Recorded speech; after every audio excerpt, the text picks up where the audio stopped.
Hello बच्चों, प्यारे student. आज हम लोग जो है रेडिएशंस जो हम लोग पढ़ रहे थे, इसको हम लोग आज तीसरा क्लास हम लोगों का है। कल हम लोगों ने जो है न्यूटन्स लॉ ऑफ कूलिंग हम लोगों ने स्टडी किया हुआ था, जहाँ पे हम लोग एक बार फिर से इसको रिकैप्चर करने की कोशिश करते हैं। न्यूटन्स लॉ ऑफ कूलिंग में हम लोगों ने स्टडी किया था the rate of fall of temperature with respect to time. Since fall होता था, इस वजह से हम यहाँ पे माइनस का साइन लगाते थे, इक्वल टू के into temperature difference of the body with its surrounding. ये हम लोगों ने स्टडी किया हुआ था। ठीक है बेटा बच्चों, ये हम लोगों ने स्टडी किया हुआ था। अब इसको हम लोगों ने समझा भी था। ये टी क्या था बेटा? अगर कोई बॉडी है, उसका टेम्परेचर T1 है, किसी समय बाद उसका टेम्परेचर ड्रॉप होके T2 हो गया, तो ये टी क्या है बेटा? This T is the mean temperature हो गया। मीन टेम्परेचर यही हम लोगों ने पढ़ा हुआ था।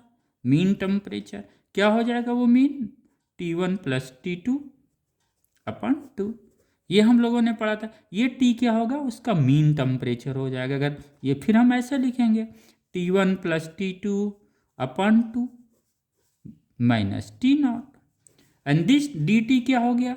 T1 से ये T1 टेम्परेचर हाई टेम्परेचर से कहाँ गया? लो टेम्परेचर पे गया, तो ये क्या हो गया? T1 minus T2 in time D T. जो भी टाइम दिया होगा उतने टाइम पे टेम्परेचर फॉल। ये क्लियर हो गया।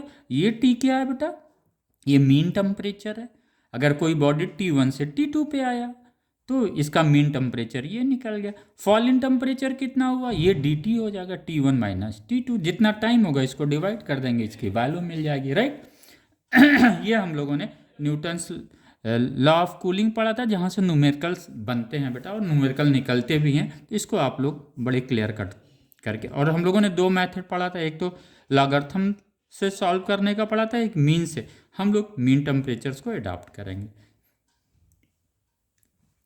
थर्मल रेडिएशंस हम लोगों ने क्लियर कर लिया बेटा। Thermal radiation is a electromagnetic waves. क्या है? इलेक्ट्रोमैग्नेटिक रेडिएशंस कह दें या इलेक्ट्रोमैग्नेटिक वेव्स कह दें। क्यों कह दें? क्योंकि जब भी कोई बॉडी 0 डिग्री केल्विन से अधिक टेम्परेचर्स पे होता है तो इसके मॉलिक्यूल्स क्या करते हैं? ऑसिलेट करते हैं। और जब हम टेम्परेचर बढ़ाते हैं तो क्या होता है? उसका ऑसिलेशंस होता है। और हम लोगों ने क्या पढ़ा हुआ था कि जो एक्सेलरेटिंग चार्ज पार्टिकल्स होते हैं, एक्सेलरेटिंग चार्ज पार्टिकल क्या करता है बेटा? इलेक्ट्रिक करंट प्रोड्यूस करता है। इस इलेक्ट्रिक करंट की वजह से चेंज इन इलेक्ट्रिक करंट होता है, जिसकी वजह से क्या होता है? मैग्नेटिक फील्ड प्रोड्यूस हो जाता है। इसलिए क्या होता है? इलेक्ट्रोमैग्नेटिक फील्ड प्रोड्यूस होता है। ये जो एक्सेलरेटिंग चार्ज होता है बेटा, ऑसिलेटरी चार्ज को एक्सेलरेशंस में लिया जाता है। ये जो ऑसिलेटरी चार्ज है बेटा, ये क्या करता है? ये ऑसिलेटरी इलेक्ट्रिक फील्ड प्रोड्यूस करता है, और यही oscillatory electric field current produce करता है। वही करंट जो है ऑसिलेटरी मैग्नेटिक फील्ड प्रोड्यूस करता है। इसलिए ये दोनों मिलके क्या इस बोल देते हैं बेटा? इलेक्ट्रोमैग्नेटिक वेव्स बोलते हैं, राइट। तो रेडिएशंस भी क्या है? वो भी इलेक्ट्रोमैग्नेटिक वेव्स। अगर कोई बॉडी है, उसके अंदर चार्ज पार्टिकल्स हैं, जाहिर सी बात है इलेक्ट्रॉन प्रोटॉन चार्ज पार्टिकल्स हैं, तो वो ऑसिलेट करते हैं, या इसी को हम वाइब्रेशंस बोलते हैं। अपनी जगह पे ऑसिलेट करेंगे नहीं तो वाइब्रेट करेंगे, जिसकी वजह से उसके एक्सेलरेशंस में चेंजेस आता है। और जब हम टेम्परेचर बढ़ाते हैं तो ये इसकी जो स्पीड होती है क्या होती है? बढ़ती है बेटा। जब बढ़ेगी तो इसकी काइनेटिक एनर्जी बढ़ेगी। जब काइनेटिक एनर्जी बढ़ेगा तो फिर क्या होगा? इलेक्ट्रोमैग्नेटिक वेव्स अधिक रेडिएट होंगे। ओके, क्लियर हो गया। तो इलेक्ट्रोमैग्नेटिक वेव का सोर्स हम लोगों को समझ में आ गया। क्या होता है? एक्सेलरेट। यहाँ पे थर्मल रेडिएशंस में क्या हो रहा है बेटा? सेम चीज़ हो रहा है। यहाँ पे जो चार्ज पार्टिकल्स हैं वो क्या कर रहे हैं? ऑसिलेट या वाइब्रेट करते हैं। जब हम टेम्परेचर देते हैं तो ये ऑसिलेशन और वाइब्रेशंस की वजह से क्या करते हैं? हीट को इमिट करते हैं।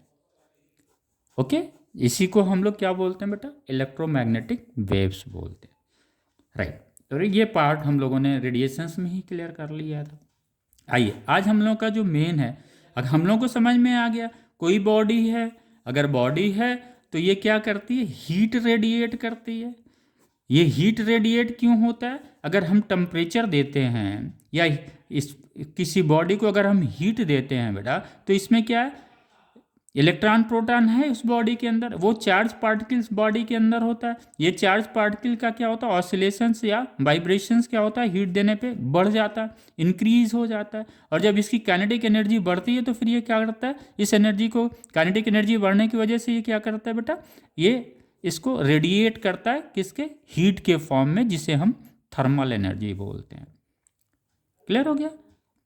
ड्यू टू द ऑसिलेशंस और vibratory motions of the charge molecules after supply the heat, the kinetic energy of the molecules increased, and due to the increase of this kinetic energy it radiate the emit the radiations that is known as the thermal radiations।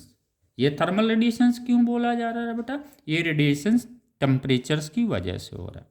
और temperatures कितना होना चाहिए, 0 kelvin से अधिक होना चाहिए या clear हो गया बेटा? तो ये चीज़ें, या फिर क्या हो, -273 डिग्री सेल्सियस से अधिक हो, यही ना है, चूंकि हम लोगों ने केल्विन में यही पढ़ा था, T+273, यही ना रिलेशन है बेटा। ये सेल्सियस है और ये केल्विन है, इस रिलेशंस की वजह से K 0 हो गया तो सेल्सियस में इसकी वैल्यू कितनी आ जाएगी, -273। यानी टेम्परेचर इससे अधिक होगा तभी रेडिएशंस पॉसिबल है। इसलिए कि अगर 0 डिग्री टेम्परेचर पे है तो हम लोग जानते थे बेटा कि मॉलिक्यूल्स या एटम्स के क्या होते हैं, काइनेटिक एनर्जी 0 हो जाता है, यानी कहीं इसका मोशंस ही नहीं रहेगा 0 केल्विन पे, इसलिए कोई रेडिएशंस भी नहीं होगा। इसलिए लिखा जाता है, कहा जाता है कि temperature must be greater than 0 kelvin, okay, और -273 डिग्री सेल्सियस, इससे ग्रेटर हो। ओके, क्लियर हो गया बेटा? तो हमको लगता है कि अब हम लोगों ने थर्मल रेडिएशंस के पूरे कॉन्सेप्ट्स को कंसीव कर लिया। अब एक चीज़ हमको और आना है, यहीं से निकल के आ रहा है, ये बॉडी है, हीट रेडिएट कर रही है, या इसी को रेडिएंट एनर्जी बोलते हैं। ये रेडिएंट एनर्जी है, रेडिएशंस के द्वारा ये एनर्जी पैदा होती है। और हमको पता है एनर्जी, हीट क्या है, इट्स एनर्जी। एनर्जी के 2 पार्ट हम लोगों ने पढ़ा था ना बेटा, एक वर्क और दूसरा हीट। ओके, हीट में जो हमें एनर्जी ट्रांसफर होती है किसके द्वारा होती है, by the difference of temperature होता है। वर्क में एनर्जी जो ट्रांसफर होती है बाय डूइंग द वर्क होता है। डिफरेंट तरीके के वर्क होते हैं, मैकेनिकल वर्क होता है, केमिकल वर्क होता है, बट इनमें क्या होता है, एनर्जी का ट्रांसफर होता है। तो क्लियर हो गया बेटा? आइए, अब जब ये चीज़ हम लोगों को समझ में आए कि बॉडी रेडिएट कर रहा, अब हमारे पास सवाल आता है, उसका रेडिएशंस कर रहा तो उसका रेडिएट करने की स्थिति क्या है, what should be the actual position of its radiations, वो किस क्षमता से कर रहा है, किस पावर से कर रहा है, इसकी हम लोग स्टडी कर रहे हैं बेटा। Under which power it is radiating the radiant energy or emitting the radiant. अब हम लोग इस बॉडी का इमिशंस देखेंगे, उसका इमिट मतलब कोई चीज़ बाहर कर रहा है, वो इमिट का मतलब बाहर करना, आउट करना। अब इसका जब इमिट से ही एक शब्द क्या बन जाता है बेटा, इमिशंस बन जाता है। क्या बनता है, इमिट से ही क्या है, इमिशंस है, बाहर होने की दर। तो हम इमिसिव इसी को बोलते हैं। आइए बेटा, हम वही इमिसिव पावर पे हम लोग आ रहे हैं। सब पे मत जाइए, आप कारण पे देखिए। ये चूंकि बॉडी हीट क्या कर रही है, रेडिएट कर रही है। अब ये रेडिएट कर रही है तो इसका इमिट करने का रेट क्या होगा, इसकी हम लोग स्टडी करने जा रहे हैं। We are not going to study anything new, इसका सिर्फ किस रेट से वो इमिट कर रहा है इसको हम लोग स्टडी करेंगे। ओके बेटा, इमिसिव पावर बाद में हम लोग समझेंगे। सपोज बेटा ये कोई बॉडी है, ये जो एरिया हम लोग लेते हैं बेटा, सरफेस एरिया लेते हैं। क्या लेते हैं, सरफेस एरिया। सरफेस एरिया ही लिया जाता है हमेशा। सरफेस, देखो बेटा थोड़ा सा डिफरेंस आप समझिए, थोड़ी चीज़ को जरूर आप लोग समझा करिए। जैसे एरिया जो होता है ना बेटा, ये एरिया क्या होता है, वो 2 डायमेंशंस, जितनी भी बॉडी 2 डायमेंशंस की होती हैं उनका हम एरिया निकालते हैं। जैसे ट्रायंगल हो गया, सर्किल हो गया, पाई आर स्क्वायर। इस एरिया को हम लोग 2 dimension, the object which occupy space in 2 dimensions is known as the area.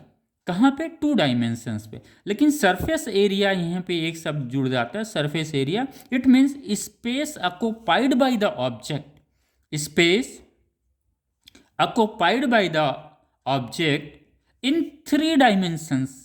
Okay, जैसे हमारा सिलेंडर हो गया बेटा, सिलेंडर में क्या हुआ, सिलेंडर का टोटल एरिया क्या हो गया, ये 3 डायमेंशंस है, तो ये बेस का एरिया कितना, pi are square plus pi are square. इसके सरफेस का ये जो सरफेस है कर्व्ड सरफेस है, उस कर्व्ड सरफेस का क्या हो गया, प्लस 2 पाई आर एच। यही ना टोटल एरिया हुआ, सरफेस एरिया। तो सरफेस एरिया बेटा क्लियर हो गया। अगर हम सिलेंडर का पूछते हैं एरिया क्या है, तो ये एरिया नहीं है बल्कि बेटा ये सरफेस एरिया। सेम चीज अगर यहाँ पे बॉडी है या स्फीयर है या कोई भी है, ये 3 डायमेंशंस है, it occupy the space in the 3 dimensions. तो इस एरिया को हम एरिया नहीं बल्कि वो सरफेस एरिया ही है।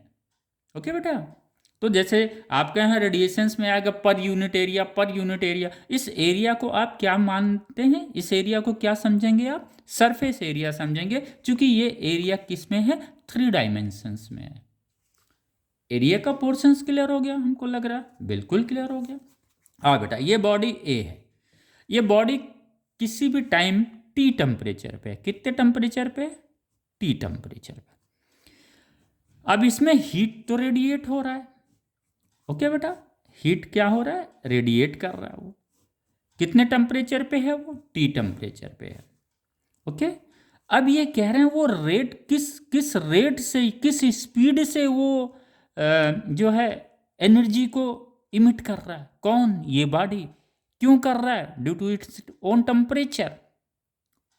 इसको इन्होंने बोला, दिस वन बोला heat radiated. Suppose Q heat radiate किया, क्यू हीट इमिट किया यार, heat emitted by the body or the radiant energy. इस क्यू को हम क्या बोल सकते हैं बेटा, इस क्यू को हम लोग हीट भी बोल सकते हैं, इस क्यू को वो हम लोग रेडिएंट एनर्जी भी बोल सकते हैं, इसको हम लोग थर्मल एनर्जी भी बोल सकते हैं। यानी 3 चीज है, heat, radiant energy and thermal energy. तो हम लोग कोई भी शब्द यूज कर लेते हैं। चलिए हम रेडिएंट, चूंकि रेडिएशंस पढ़ रहे हैं तो हम लोग रेडिएंट यूज किया जाए और अच्छा लगेगा, भाई कुछ तो नॉलेज है। Very good. यानी अगर हम इसकी पावर की बात करते हैं, जब भी पावर होता है हमको पता है पावर क्या है, work upon time, this is the power. यहां पे वर्क किस फॉर्म में है, हीट के फॉर्म में है, दिस वन। पावर हम लोगों ने ये नहीं पढ़ा था बच्चों की, work upon time is known as the power. Work क्या है, इट्स एनर्जी। क्यू क्या है, it's energy. Then power equal to Q upon T. इसी पावर की बात कर रहा है वो, जिसको हम लोगों ने क्या नाम दिया, इमिसिव पावर। इमिसिव पावर, ये पावर कोई नया नहीं है बेटा, जो पावर आप लोगों ने पढ़ा वही पावर है, यही फिजिक्स है, यही फिजिक्स है और कहीं फिजिक्स नहीं है। इमिसिव पावर क्लियर हो गया, क्यों हम पढ़ रहे हैं इमिसिव पावर, यानी rate of radiant heat is known as the emissive power. इन्होंने यहां पे एक शब्द एरिया जोड़ दिया है, ठीक है, इमिसिव पावर में एक शब्द एरिया जोड़ दिया। लेकिन जब भी आपके पास इमिसिव पावर आए, आप ये समझिए ये emissive power, it is talking about Q upon T, it is not talking about the area. इन्होंने बोला heat radiant per unit surface area, surface area नहीं लिखते हैं, यूनिट एरिया लिख देते हैं। Heat radiant per unit at a given temperature, कोई temperature T है, चलिए यहां पे लिखते हैं एट ए कोई टेम्परेचर टी है, उस पे वो बोलते हैं at a given temperature T the radiant heat emitted per unit area of the body per unit time is known as the emissive power of the body। ये एरिया भी किसका है, बॉडी का है। क्लियर हो गया, ये रेडिएंट हीट कौन रिलीज कर रहा है, बॉडी ही कर रहा है। तो इमिसिव पावर का डेफिनेशन क्लियर हो गया बेटा, बिल्कुल क्लियर हो गया। ओके, यानी emissive power of a body we can define it at a given temperature, the radiant heat emitted by the body in per unit time per unit area is known as the emissive power of the body। किसका, body का है, इस emissive power of the body, इसको small E से हम लोग लिखते हैं बेटा, स्मॉल ई से रिप्रेजेंट कर रहे हैं। ओके, तो हम नहीं कर रहे हैं, बुक्स में ही स्मॉल ई मिलेगा आपको। एग्जाम में भी स्मॉल ई ही मिलेगा बेटा, ये इसी से डिनोट भी करते हैं इमेसिव पावर, जब भी कहीं ई हो इमेसिव पावर स्मॉल ई। ओके, तो ये बेटा क्या है, इमेसिव पावर क्लियर हो गया, फिर से डिफाइन करने की जरूरत तो है नहीं। जितना रेट, जितनी हीट इमिट हो रही है या रेडिएंट एनर्जी इमिट हो रहा है, इसके पर यूनिट सरफेस एरिया से, यानी एक छोटे से यूनिट से सरफेस एरिया से, यानी यहाँ कहीं से पर यूनिट सरफेस एरिया का मतलब क्या हुआ, यहाँ हुआ, यहाँ से रिलीज हो रही होगी। तो ये क्या हो गया बेटा, equal to Q upon A into T, where T is the time at a given temperature, right. अगर टेम्परेचर चेंज होगा तो ये क्या होगा, रेडिएंट एनर्जी भी चेंज होगी। अगर टेम्परेचर बढ़ेगा तो रेडिएंट एनर्जी इमिशंस क्या होगा, वो भी बढ़ेगा। Once the temperature of the body increases then the radiant energy emitted by the body also increases. Clear हो गया। लाइट इमेसिव पावर में हमको नहीं लग रहा बहुत कुछ आप लोगों को बेटा समझने की ज़रूरत है। क्लियर हो गया, जैसे ये पावर था ऐसे ये पावर है। तो इमेसिव पावर टोटल यही है बेटा, emissive power of a body. किसका है, emissive power of a body. हम लोग बेटा अभी कोई बॉडी की बात नहीं कर रहे, हम लोग सिर्फ नॉर्मल बॉडी की बात कर रहे हैं, राइट। इसी पे एब्जॉर्प्टिव पावर कल हम लोगों ने पढ़ा था, इसको बेटा क्या बोलते हैं, emissive power of the body. देखिए हमेशा आपको शब्द समझने हैं, कभी कभी सवाल में इमिसिव पावर दे देगा और इसी को क्या दे देगा बेटा, इसी को इमिसिव पावर दे देगा, या इसी को जो है इमिटेंस भी बोल देता है। क्या बोल देगा, immittance, find out the immittance, या इसी को और एक नाम दे देता है बेटा इमिटिविटी बोलता है। अभी एक बहुत अच्छा टॉपिक आएगा, बिल्कुल कंफ्यूज मत होइएगा कि सर यहाँ पे ये तो इमिटिविटी या था, ये इमिसिविटी कहाँ से आ गई। इमिसिविटी बेटा बहुत ही इंपॉर्टेंट है। इमिसिव पावर को हम इस तरह से समझते हैं, लेकिन जब इमिसिविटी हम लोग पढ़ेंगे बेटा, इट्स ये न्यूमेरिकल का समझ लीजिए हर्ट है वो रेडिएशंस में।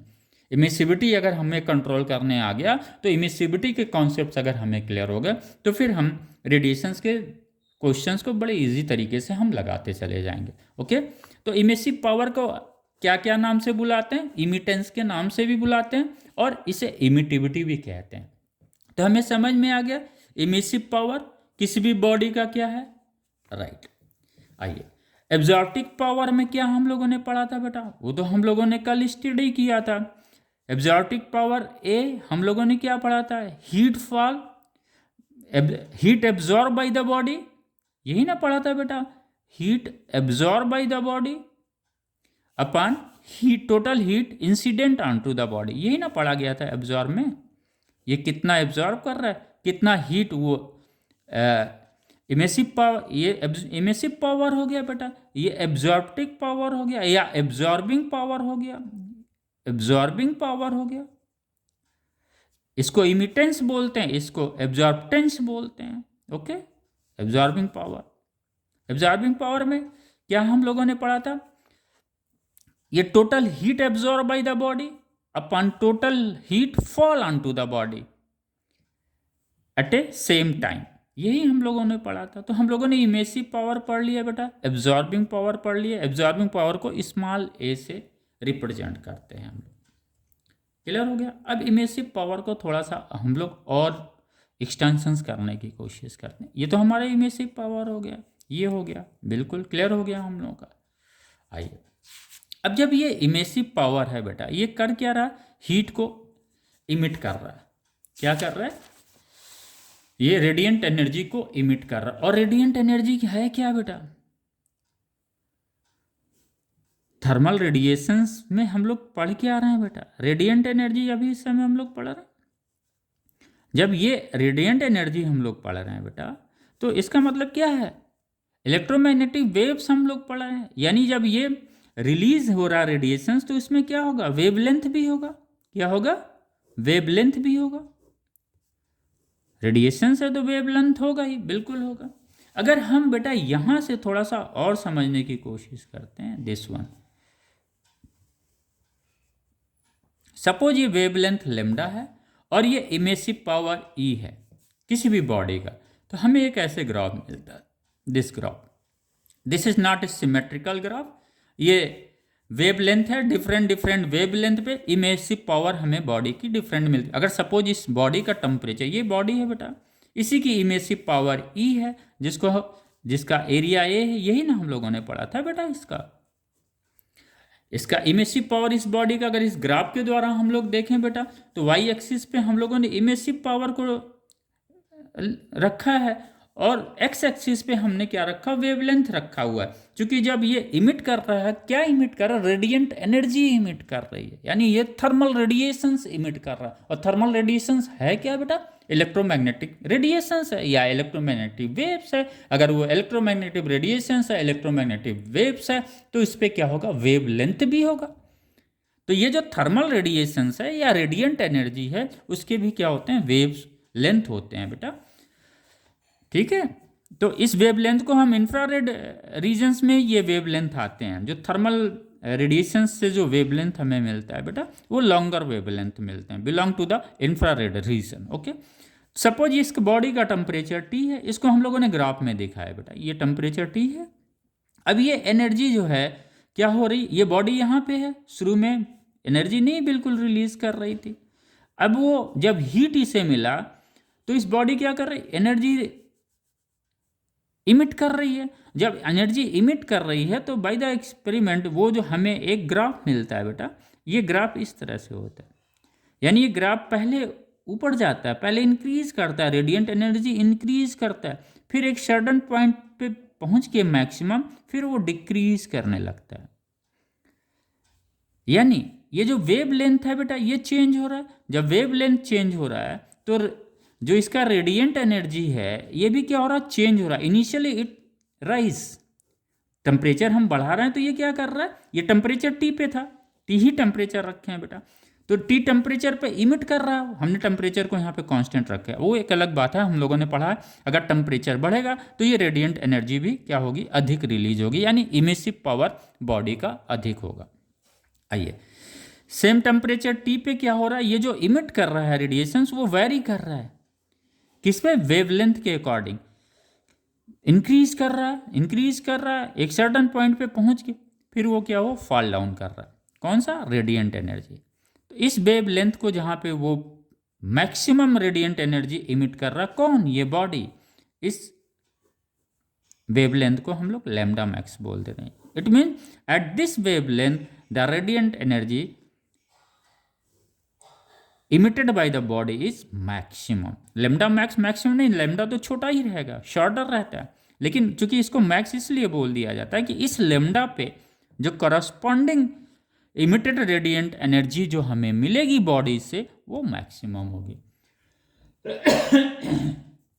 ठीक है बेटा, इमिसिव पावर में ये हमें समझ में आ गया, equal to Q upon A into T.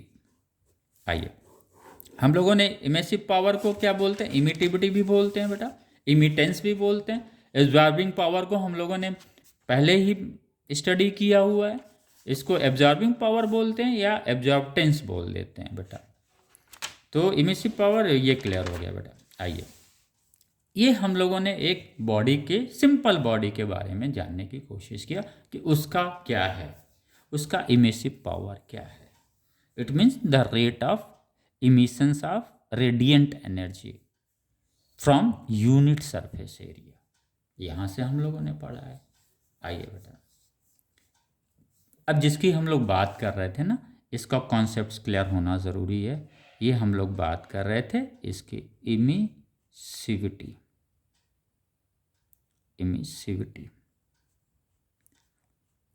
This is an important one. Emissivity क्या है, इसको हमें समझना है, क्योंकि बहुत जगह कन्फ्यूज़न होता है ना बच्चों, ब्लैक बॉडी का। जब आप खैर कहाँ से हमने ब्लैक बॉडी का नाम लिया, नहीं लेना चाहिए। ओके, चलिए बेटा, इमिसिविटी के बारे में हम लोग समझते हैं। What is emissivity of a body. हम लोग बॉडी की बात, ये सब क्या है, ये बॉडी के करेक्टर है। Emissive power, absorbing power, emissivity, ये क्या है, these are all about the character of the body.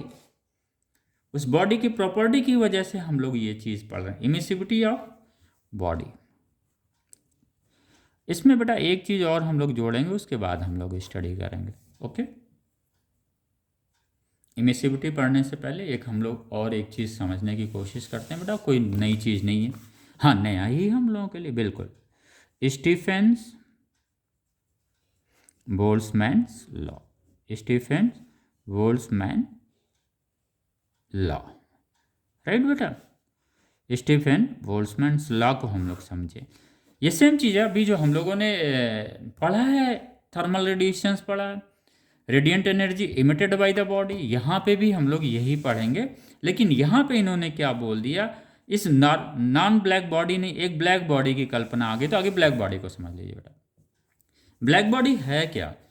Black body, कोई भी यूनिवर्स में परफेक्ट ब्लैक बॉडी नहीं हो सकती, क्योंकि ब्लैक बॉडी का कहने का मतलब ये है कि ब्लैक बॉडी, अगर इसी ब्लैक बॉडी को कहा जाता है जो पूरे ही रेडिएंट या जो इस पे हीट फॉल होता है डिफरेंट डिफरेंट वेवलेंथ के, सभी को एब्जॉर्ब कर लेता है, राइट।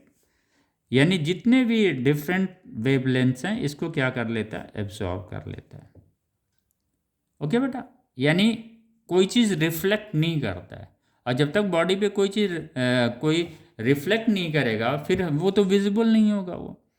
तो इसलिए इसको उसकी पूरी 100% एब्जॉर्प्शन ब्लैक बॉडी की होती है, तो वो फिर क्या होता है, हमें वो ब्लैक ही नज़र आता है, कलर्स में नहीं होता, बल्कि बिकॉज ऑफ दिस की वो पूरी कोई रिफ्लेक्ट ही नहीं कर रहा। जब रिफ्लेक्ट ही नहीं कर रहा तो मेरे आंख में कौन सा रेडिएशन आएगा, आएगा ही नहीं। इस पर गिर रहा है, वो एब्जॉर्ब कर रहा है। जब तक मेरे आंख पे नहीं रिफ्लेक्ट करेगा हम इसको समझ ही नहीं पाएंगे किस कलर का है वो।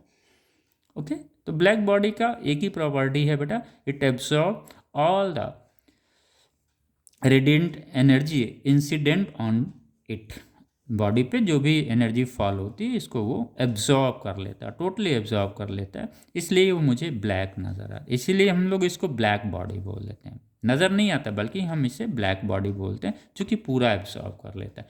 बाद में किरचॉफ्स ने बोला अगर वो एक अच्छा एब्जॉर्बर है तो अच्छा इमिटर भी होगा। क्या होगा? एक अच्छा इमिटर भी होगा। जो बॉडी अच्छा एब्जॉर्बर होता है वो अच्छा इमिटर होता है। फिर कैसे इनको पता चला? इन्होंने क्या किया, उस ब्लैक बॉडी के टेम्परेचर को हाई किया। ये ब्लैक बॉडी क्या है, एक अच्छा एब्जॉर्बर है, बहुत अच्छा, पूरा 100% एब्जॉर्ब कर रहा है, हमें कुछ नहीं नजर है। उस पर जो भी रेस किरण पड़ रही है, जो भी लाइट की किरणें पड़ रही हैं, रेड ब्लू ग्रीन जो भी पड़ रहा है बेटा, वेवलेंथ के जो लाइट पड़ रहे हैं वो मुझे नहीं दिखाई पड़ रहे हैं, क्योंकि वो पूरा का पूरा एब्जॉर्ब कर लेता। अगर वो रिफ्लेक्ट करता या इमिट करता फिर तो हमें दिखाई पड़ता। तो किरचॉफ्स क्या हुआ बेटा, फिर एक एक्सपेरिमेंट हुआ, इसको ब्लैक बॉडी को बहुत हाई टेम्परेचर पे रखा गया। तो जब हाई टेम्परेचर रखा गया तो ये नज़र आया कि ये ब्लैक बॉडी जो है ये रेडिएंट एनर्जी इमिट कर रही है, यानी ये अच्छा एब्जॉर्बर होने के साथ साथ में एक अच्छा इमिटर भी है। किसका? थर्मल रेडिएशंस का। यानी ब्लैक बॉडी एक अच्छा एब्जॉर्बर भी है और एक अच्छा इमिटर भी है, लेकिन हाई टेम्परेचर। जैसे ब्लैक बॉडी का ये नहीं आना चाहिए कि समथिंग ब्लैक कलर में, ऐसा नहीं है बेटा। सन देख लीजिए, एट हाई टेम्परेचर पे बहुत अधिक सन है हाई टेम्परेचर पे, लेकिन उसका रेडिएशंस क्या है? फास्ट है बेटा। इसका रेडिएशन सन का क्या है? फास्ट है। हम सन को कैसा ट्रीट कर सकते हैं? सन को हम ब्लैक बॉडी मानते हैं बेटा। क्या मान लिया हमने? ब्लैक बॉडी मान लिया, इसलिए कि वो सभी वेवलेंथ को रेडिएट कर रहा है, all the wavelength, all the possible wavelength emitted by the sun, all the possible waves emitted by the sun in the form of electromagnetic waves or in the form of thermal radiations. Okay, electromagnetic waves are in the form of thermal, electromagnetic waves बोलना इसका मतलब thermal ही हुआ। तो सन बेटा क्या होता है? सभी कलर्स के वेवलेंथ को इमिट करता है, इसलिए इसे हम लोग ब्लैक बॉडी बोलते हैं। सन को क्या बोल देते हैं? ब्लैक बॉडी बोल देते हैं। ओके बच्चों, राइट। तो हमें ब्लैक बॉडी का कॉन्सेप्ट क्लियर हो गया। वैसे इससे पहले भी हम लोगों ने ये इमिसिव पावर जो पढ़ा, it is for every body, it is for the black body and it is for the non black body, everywhere this is applicable, equal to q upon a into t। Okay, अब आइए बेटा, emissivity जब हम लोग पढ़ रहे हैं of a body, तो हम कंपैरिजन करते हैं। ये क्या है समझने की कोशिश करिए बेटा। ये इमिसिविटी क्या है? Emissive power of the body, किसका? Emissive power of the body, emissive power of the body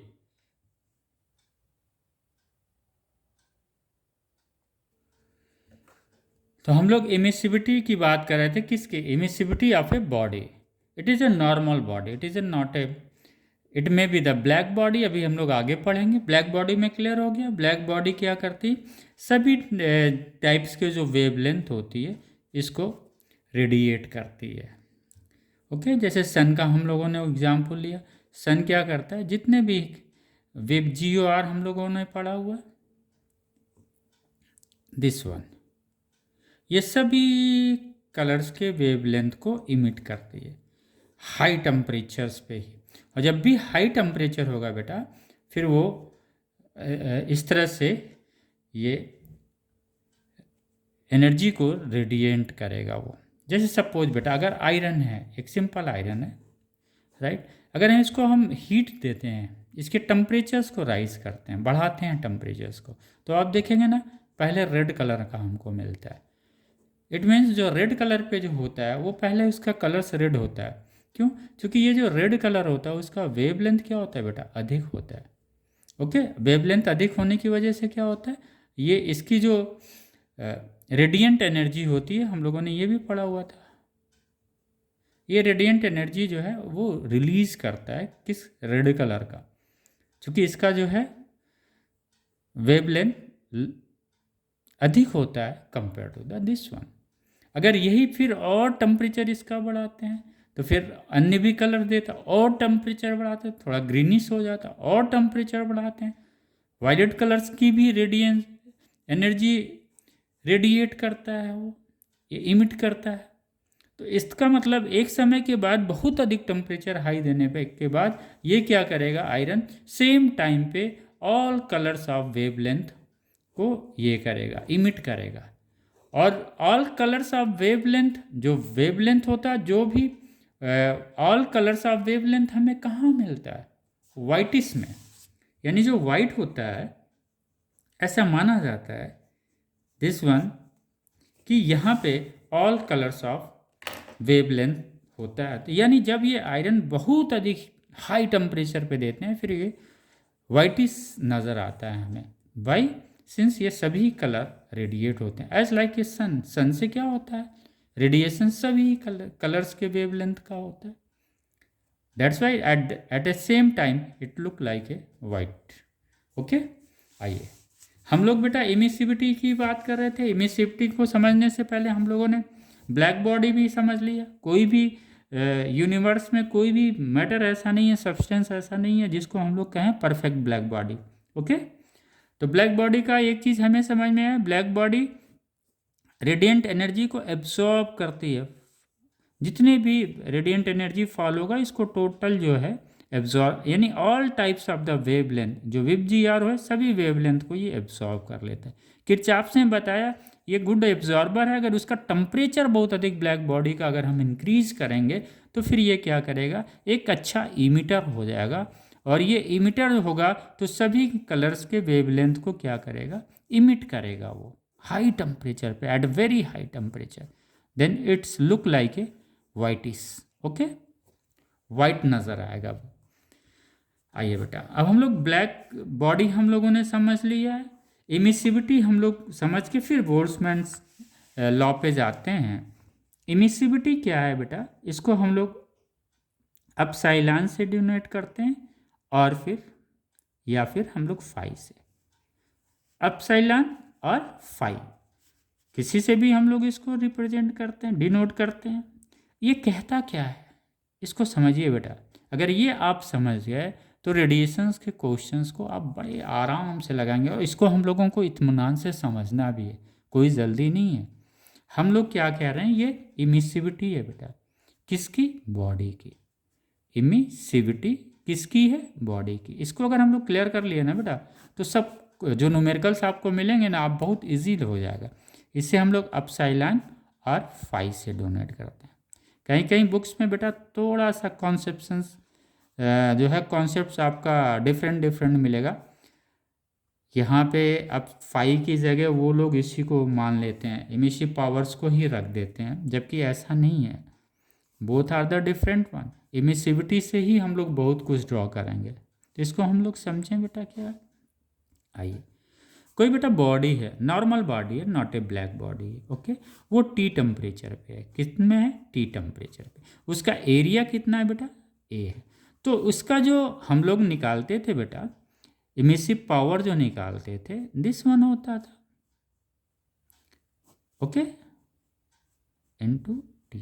ये होता था हमारा, इसका किसका? Emissive power. ये नॉन ब्लैक बॉडी है बेटा, ओके, नॉन ब्लैक बॉडी। इसका हम लोगों ने इमिसिव पावर समझा हुआ था। Radiant energy emitted by the body from unit surface area in unit time is known as the emissive power of the body, okay. This definition is applicable for the black body, लेकिन अभी हम लोग सिर्फ non black body को लिख रहे हैं अभी, चूंकि इमिसिविटी हम लोगों को समझना। किसी टेम्परेचर टी पे ये था, ये एक ब्लैक बॉडी हम लोग लेते हैं बेटा, सेम टेम्परेचर पे रखते हैं, राइट, सेम। ये चीज़ बस ध्यान में रखना, ये ब्लैक बॉडी का भी टेम्परेचर क्या होगा, तब हम लोग कंपेरिजन करेंगे। ये ब्लैक बॉडी का भी टेम्परेचर क्या होगा? नॉर्मल बॉडी के टेम्परेचर के बराबर हम लोग रखते हैं, टी। आइए, ओके बेटा, हम लोग क्या किए हैं, एक नॉन ब्लैक बॉडी ले लिया है जो टेम्परेचर टी पे रखा गया है। इसकी इमिसिव पावर हम लोगों को डिफाइन था, हम लोगों ने डिफाइन करके लिख दिया उसे, Q upon A into T, okay, where A is the surface area of this non black body, इसका सरफेस एरिया है। फिर हमने क्या स्टडी किया बेटा, सेम टेम्परेचर पे हमने एक ब्लैक बॉडी रख दिया। अब उस ब्लैक बॉडी का इमिसिव पावर क्या है, इससे हम लोगों को डिफाइन कौन किया है? स्टीफन बोल्ट्जमैन ने किया है। इन्होंने क्या बोला कि जो ये ब्लैक बॉडी है, एक किसी गिवन टेम्परेचर टी पे, मैं फिर से रिपीट कर रहा हूँ बेटा, पहले हम लोगों ने नॉन ब्लैक बॉडी का इमिसिव पावर निकाला, राइट, ये हमको पता चल गया, ये पहले से डिफाइंड था। अब हम लोग क्या करने जा रहे हैं बच्चों, सेम टेम्परेचर पे ब्लैक बॉडी का इमिसिव पावर निकाल रहे हैं। ब्लैक बॉडी का इमिसिव पावर निकाल रहे हैं, तो ब्लैक बॉडी का इमिसिव पावर क्या होगा, इसके लिए स्टीफन बोल्ट्जमैन आ गए। इन्होंने समझा दिया कि भैया ये आपका होगा इमिसिव पावर। हमने कहा अच्छे, वेरी गुड। इन्होंने बोला, हम लोगों ने पूछा उनसे क्या होगा, इन्होंने बोला the emissive power of a black body at a given temperature. Again repeat कर रहा हूँ, जो नॉर्मल बॉडी थी, नॉन ब्लैक बॉडी थी, वो उसके टेम्परेचर सेम टेम्परेचर टी पे हम लोगों ने क्या किया, ब्लैक बॉडी को भी सेम टेम्परेचर टी पे रखा और स्टीफन को हम लोगों ने याद किया।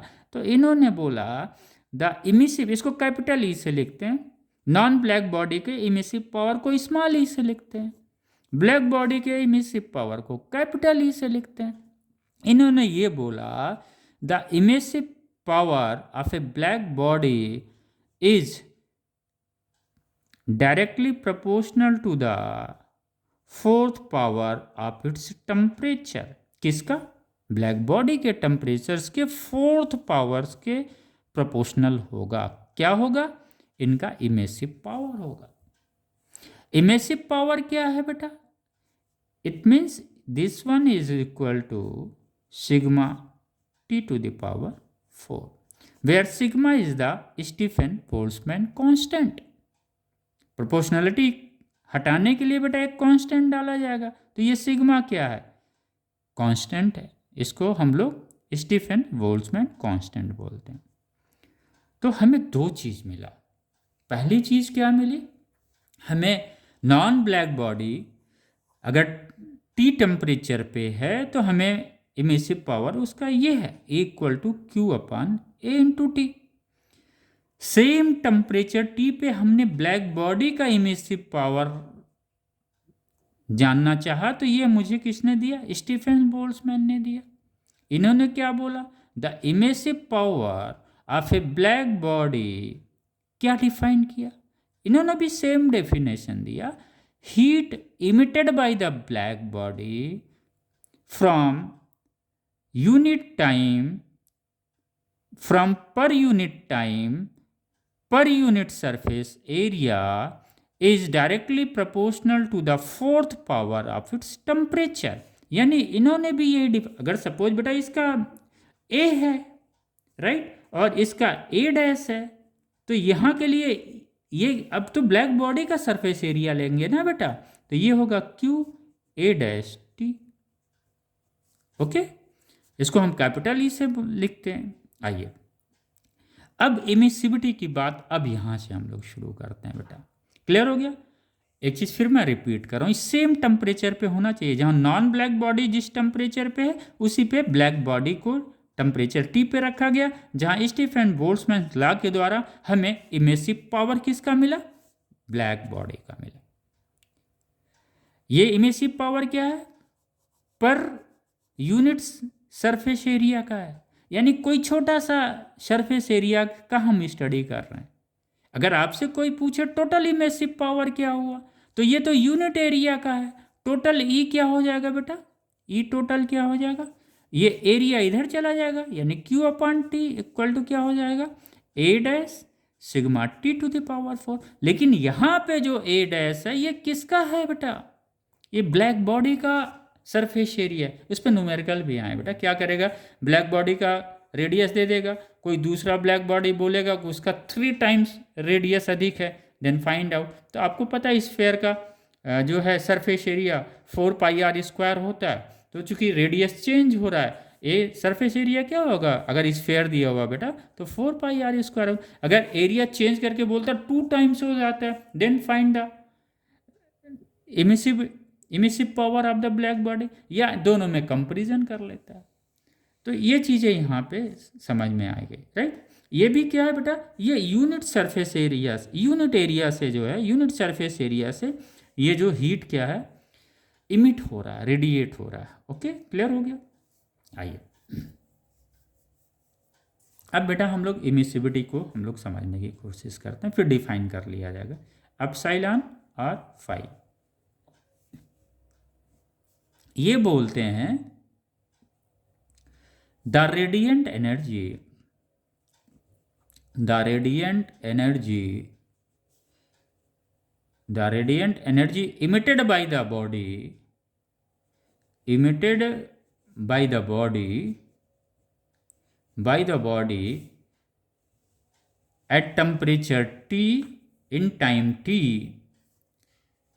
to the ratio of this emissivity is the ratio of the radiant energy emitted by the body, not a black body, simple body, to the radiant energy emitted by the black body, okay, by the black body at same temperature. यही चीज़ जिस चीज़ को हम लोग बात कर रहे हैं। तो ये फाई क्या हो जाएगा बेटा? दिस वन हो जाएगा, radiant energy emitted by the non black body. इसको हम लोग स्मॉल ई से लिखते हैं, इसको हम लोगों ने ये लिख दिया, this one is this right. तो ये इमिसिविटी किसकी हो गई? बॉडी की हो गई। कंपेयर किससे किया जा रहा है? वो ब्लैक बॉडी रेडिएशन से। It means the emissivity of a body is the ratio of the radiant energy emitted by the body to the radiant energy emitted by the black body at the same temperature and at same given time. Okay? तो clear हो गया बेटा? Right. तो this one is the phi emissivity is equal to the emissive power of the body small e upon emissive power of the black body, it is from the capital E. Okay, right. It means the emissivity of the body is this one. Okay. अगर अब हम लोग थोड़ा सा और आगे बढ़ें बेटा, इसको लेके इमिसिविटी को लेके अगर हम लोग चलते हैं तो E इक्वल टू क्या हो जाएगा? इमिसिव पावर क्या हो जाएगा? किसका? नॉर्मल बॉडी का। ये स्मॉल ई किसका है? Emissive power of a non black body. इसको अगर हम लिखेंगे तो क्या हो जाएगा बेटा? This one. तो दिस ई क्या हो जाएगा बेटा? इमिसिविटी। ई क्या हो जाएगा? Sigma T⁴। ये यूनिट एरिया, ये यूनिट का है, ये unit surface A equal to कितना है, वहां पे 1 है। अगर टोटल इमेसिव पावर निकाला जाएगा, टोटल इमेसिव पावर, तो ये बेटा E है, इमेसिव पावर है। आइए अब इसको हम लोग क्या लिख सकते हैं बेटा, दिस वन हो गया। इसको हम लोग क्या लिख सकते हैं, दिस को स्मॉल ई को Q A इंटू टी, यही हम लोगों ने पढ़ा है।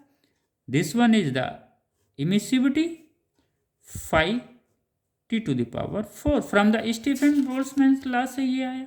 हम यहाँ पे बेटा समझाने की कोशिश कर रहे हैं आपको कैसे ड्राइव्ड हुआ है, ताकि न्यूमेरिकल बेटा जब तक हमें डेरिवेशंस स्टेप्स के नहीं समझ में आएगा नहीं हम कर पाएंगे। आइए अब ये Q/T क्या है बेटा, रेट ऑफ रेडिएंट एनर्जी। क्या है, रेट ऑफ रेडिएंट, यही तो पावर है, रेट ऑफ रेडिएंट। यहाँ पे जो हम लोग क्या करते हैं, यूनिट एरिया का ले रहे थे, लेकिन जब हम बॉडी का पूरा निकालेंगे तो बेटा rate of radiant energy, rate of radiant energy emitted by the body, emitted by the non black body बेटा, non black body. Okay, then this Q/T यही तो पावर है, this one is the power equal to क्या हो जाएगा, A 5A sigma T⁴। This one हो गया बेटा, ये इसका पावर हो गया, किसका, नॉन ब्लैक बॉडी का, किसका, नॉन ब्लैक बॉडी का, ब्लैक बॉडी का। यहां तक क्लियर हुआ बेटा, यानी नॉन ब्लैक बॉडी का हम लोग निकाल सकते हैं, जहां पे ये 5 क्या है बेटा, it is emissivity of the body. Questions में दिया रहेगा, यहीं से बेटा न्यूमेरिकल आते हैं, न्यूमेरिकल के कॉन्सेप्ट्स आपके यहीं से शुरू होते हैं। आइए एक चीज और हम लोग देखते हैं, ये तो एक नॉर्मल बॉडी का हो गया, नॉन ब्लैक बॉडी का। आइए ब्लैक बॉडी का स्टडी हम लोग करते हैं। This one emissivity of the black body, ये हो गया, दिस हो गया। अगर बेटा emissivity of the black body अगर हम लोग पढ़ें तो यहाँ पे भी क्या होगा, emissions of the black body, यहाँ पे भी क्या होगा, emissions of the black body, both are equal होगा। इसका मतलब इसकी वैल्यू कितनी हो जाएगी, 1 हो जाएगी, बिल्कुल हो जाएगी। फिर ये क्या हो जाएगा, ये क्या है, ये यहाँ पे E जो स्मॉल E है, ये किसका स्मॉल E, हम लोग ब्लैक बॉडी का भी स्टडी कर रहे हैं बेटा, for black body, for black body. अब यहाँ पे जो ये स्मॉल E है, इमिसिव पावर है, ये किसका है, ब्लैक बॉडी का। ये कैपिटल E भी किसका है, ब्लैक बॉडी का। It means E equal to E at that juncture, किसका, ब्लैक बॉडी का, ब्लैक बॉडी का। यानी अगर वो ब्लैक बॉडी का बेटा, ब्लैक बॉडी का अगर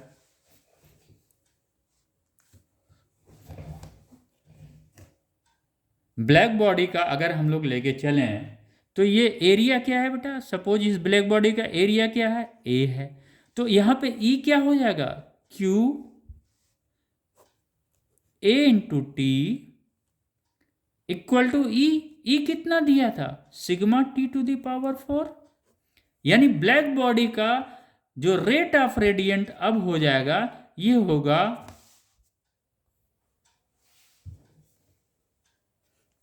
अब ये होगा आपका Q/T, दिस वन, इसको ले आइए, A sigma T⁴। This is the radiant energy emitted by the black body. अगर ब्लैक बॉडी का है तो सिंपल A सिग्मा T⁴। अगर नॉन ब्लैक बॉडी का है तो यहाँ इमिसिविटी लग जाएगी बेटा। तो पावर दोनों का समझ में आ गया। अंतर क्या है, क्योंकि इमिसिविटी जो है ब्लैक बॉडी की 1 होती है, यहाँ पे भी अगर हम 1 रख देंगे तो यही सेम वैल्यू आ जाएगा। क्लियर हो गया।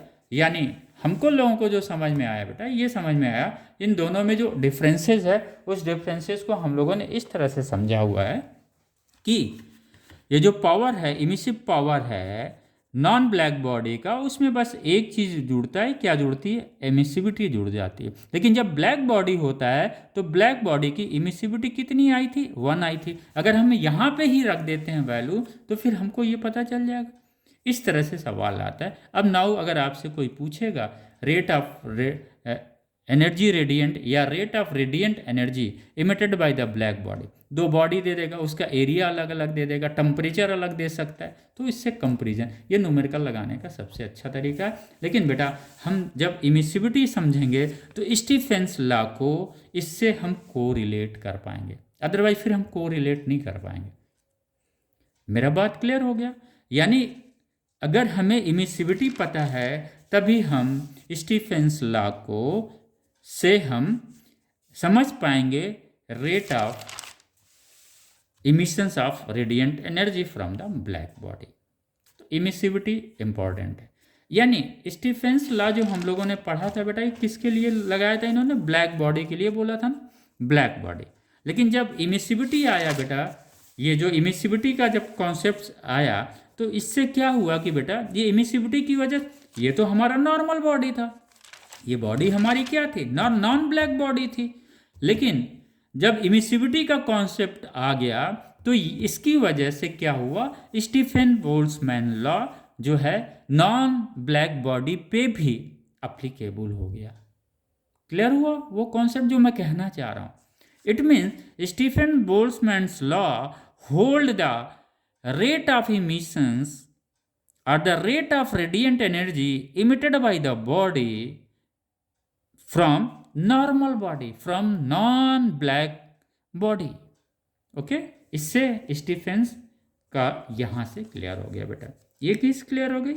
यानी इमिसिविटी आने की वजह से स्टीफेंस बोल्ट्जमैन्स लॉ जो है वो होल्ड करने लगा, किसके लिए? नॉन ब्लैक बॉडी के लिए भी। क्लियर हो गया इतना? Very good. तो आज हम लोगों ने इमिसिविटी पे देखा। अब आप अपना नोट बना लीजिए एज यूजुअल, जैसे हम लोग पढ़ करते हैं।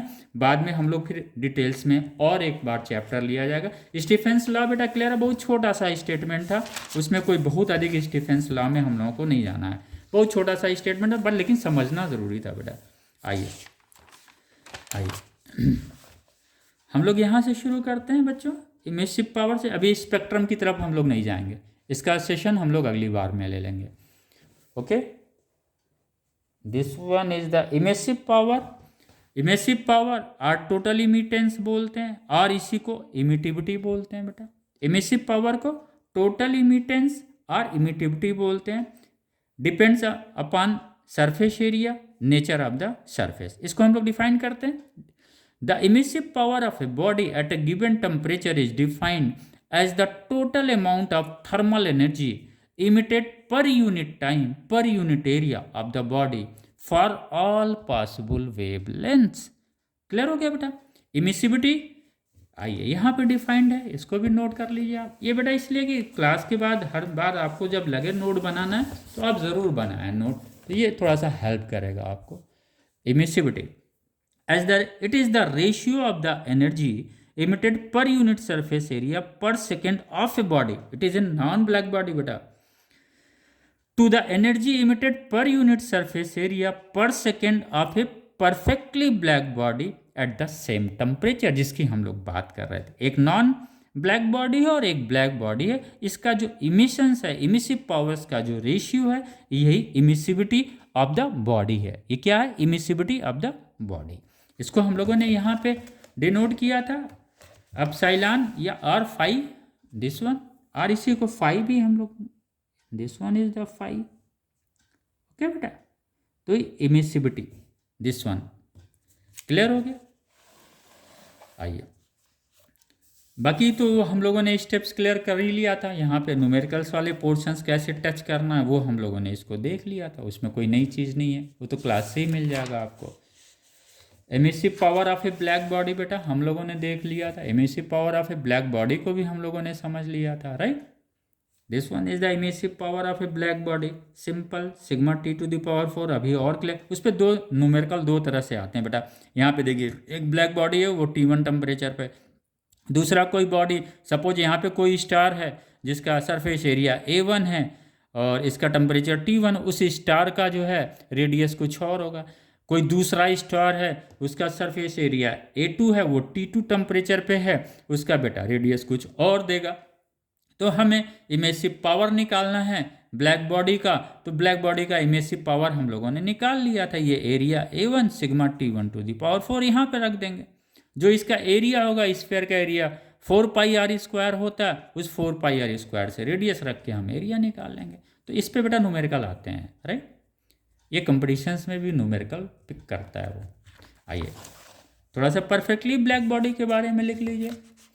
ए perfectly black body is one that absorbs completely all the wavelengths of radiation incident upon it. It mean जो विप जी यू आर का हम लोगों का वेवलेंथ अलग अलग था, वो टोटल जो है वेवलेंथ को एब्जॉर्ब कर लेता है। That types of body is known as the black body. A perfectly black body is one that absorbs completely all the wavelength of radiations incident upon it. Okay, इसका absorbing power क्या होगा? 1 होगा, क्योंकि जितना heat incident करे, जितना heat absorb करेगा उतने हीट इंसिडेंट करेगा। तो इसका एब्जॉर्बिंग पावर ब्लैक बॉडी का क्या होगा बेटा?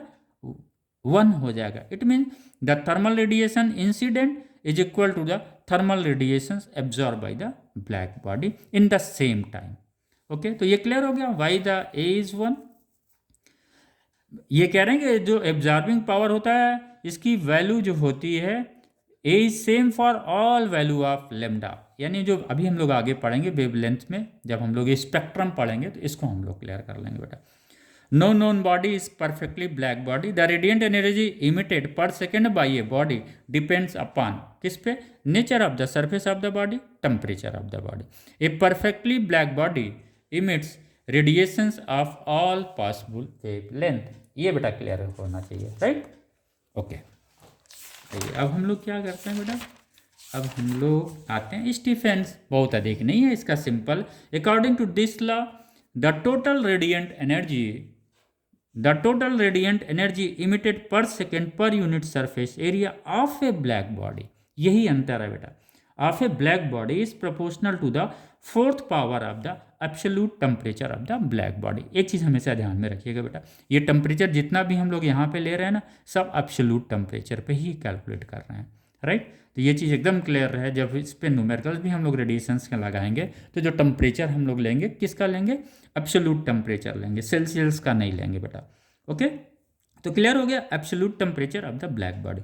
As the temperature of a surface rises more and more radiant energy is emitted by the surface of a body.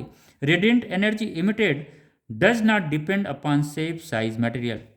बिल्कुल, this law valid for black body only. Clear हो गया बेटा? According to this law, the total radiant energy emitted per second per unit surface area of a black body is proportional to the 4th power of the absolute temperature of the black body. जिससे हम लोगों ने को relate कर लिया था emissivity से, इसलिए जो नॉन ब्लैक बॉडी था उसका भी हम लोगों ने स्टडी कर लिया था बेटा। This one rate of heat energy या थर्मल एनर्जी, इसी हीट एनर्जी को थर्मल एनर्जी, रेडिएंट एनर्जी ये बोलते हैं, proportional to the 4th power of its absolute temperature. Clear हो गया बेटा? Okay, emissive power of a body both normal, सबके नॉर्मल या ब्लैक बॉडी के लिए यही लगेगा, लेकिन हम लोगों ने ब्लैक बॉडी के लिए जो इमिसिव पावर स्टडी किया था वहाँ पे क्या लिख दिया था? कैपिटल ई लिख दिया था। सेम चीज़ है बेटा, emissivity of a black body जो हम लोगों ने पढ़ा हुआ था, emissive power of a body at temperature T, emissive power of a black body at temperature T. Emissive power of a black body this one capital E से हम लोगों ने लिखा था, इमिसिविटी हम लोगों ने निकाल लिया था बेटा। This is all about that. Okay, this one emissivity of the normal body other than black body, ये है, right. Rate of radiant energy emitted by the body, normal body से अगर ये आता है तो फिर यहाँ पे हम फाई लेते हैं, इमिसिविटी में लेते हैं A sigma T to the power 4। अगर ये बॉडी ब्लैक बॉडी होती तो इस फाई की वैल्यू कितनी हो जाती बेटा? 1 हो जाती। तो ब्लैक बॉडी के लिए सिंपल क्या हो जाता? A sigma T to the power 4। ये हम लोगों का क्लियर हो गया। एक ग्राफ भी हम लोग बना लेते हैं, देख लेते हैं, क्योंकि जब पढ़ा गया है बेटा सब पढ़ डाला गया। A this one A B C D, very good. अब ये देखिए बेटा ये क्या है? Equal to sigma T to the power 4 है। अगर हम इसको लॉग कर लें, लॉग के फॉर्म ये एक्सपोनेंशियल फॉर्म में है, equal to sigma T to the power 4 किसके फॉर्म में? एक्सपोनेंशियल के फॉर्म में है। तो एक्सपोनेंशियल को हम लोग लॉगरिथम में भी कन्वर्ट कर सकते हैं, बिल्कुल sigma 4 sigma T to the power 4 T to the power 3। Okay बेटा, ये हम लोगों का हो गया। सॉरी, डिफ्रेंशिएशंस हम लोगों ने कर लिया, ऐसा नहीं है, ऐसे करते हैं। लॉग ई, लॉग कर लेते हैं, log E to the base E ही रहेगा। ये ई नहीं है इमिसिव पावर है, ये यूलर नंबर है। This one is the Euler number, या यूलर नंबर बोलते हैं या यूलर कांस्टेंट भी बोलते हैं। ये हो जाएगा 4 लॉग टी हो गया प्लस